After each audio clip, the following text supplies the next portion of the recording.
Ayan, ito yung ano, yung QCY N15 3 camera dashcam. In-install natin sa Toyota Vios. QCY N15 3 camera dashcam, front, back, tsaka inside. Ayan.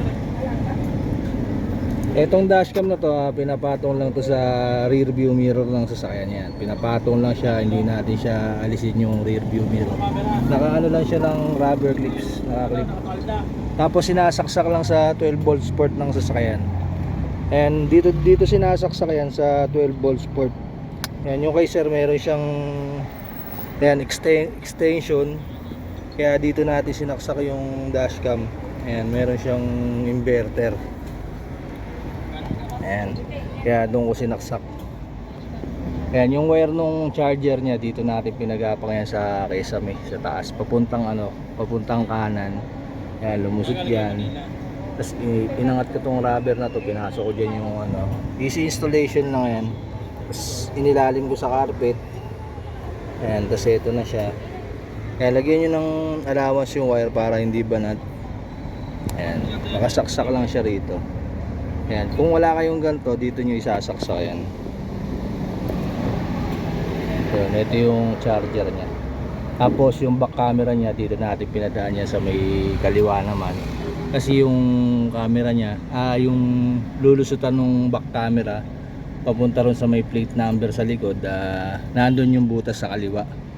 Ayan, papakita ko sa inyo sa trunk kung saan ko nilagay yung back camera. Tapos ito yung inside camera nya. Yung inside camera nya, fish eye na. Malaki na yung kuha ng ayan. Malaki na yung yung sakop nya, fish eye na. Ayan, QCY N15 3 camera.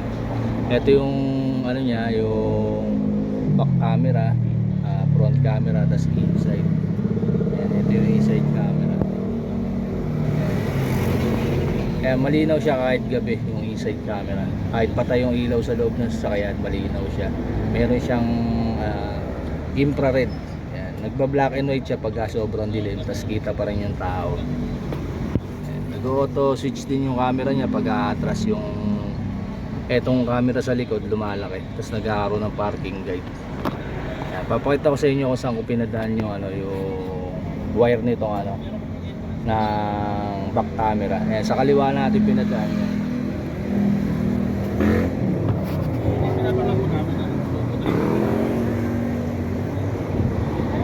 Sir, pa-open lang likod.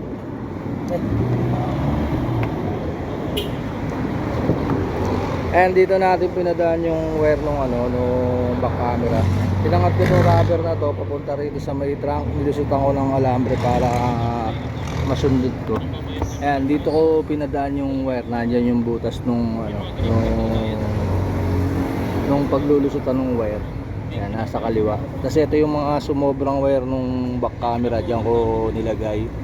Tapos ginapang ko rito sa wire na to pataas. Ayan, isasabay nyo papunta rito sa may pinto sa likod. Ayan.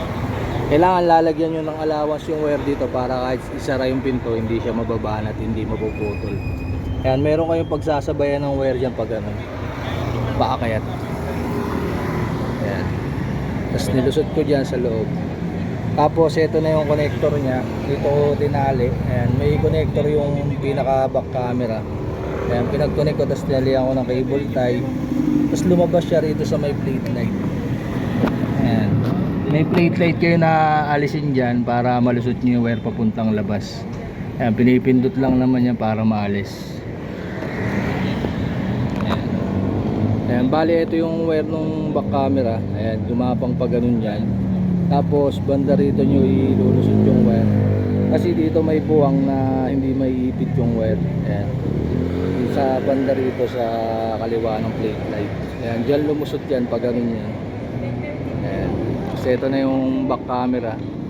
Etong back camera dinikit natin ng dual adhesive tape, tapos tinornilyo ko.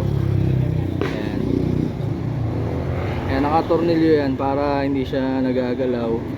Ayan, pwedeng dikit lang, pwedeng itornilyo nyo. Plastic lang naman yung pagkakabitan para mas madali yung mabutas yung yung pinaka plastic. Kuha kayo ng screw na matulis para mabutas nyo, tapos malagay nyo yung screw na kasama niya. Ayan, ito yung back camera niya. Ayan, waterproof to.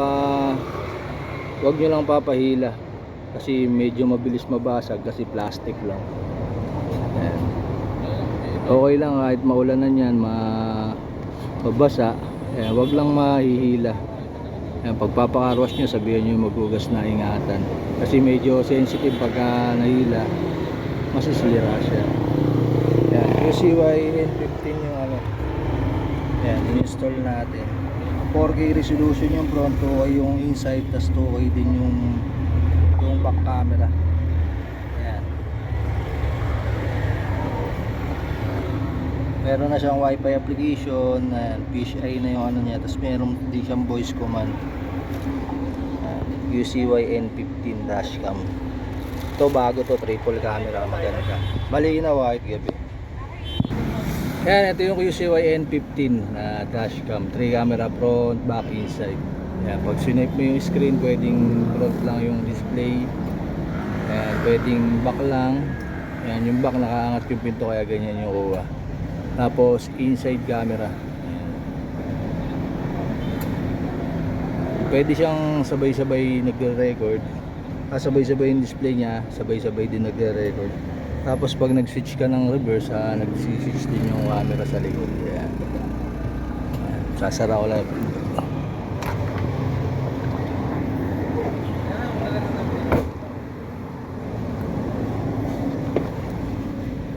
Ayan, 3 camera. Ito yung back camera. Ayan, pag nag-switch tayo ng reverse, ayan, switch natin yung reverse. Ayan, lilipat din yung camera sa likod. Nai-adjust din yung camera sa likod. Pagka binalik mo sa park o sa neutral, automatic babalik din yung display niya. 3 camera dashcam install natin sa Toyota Vios. QCY N15 dashcam, 3 camera, 4K resolution.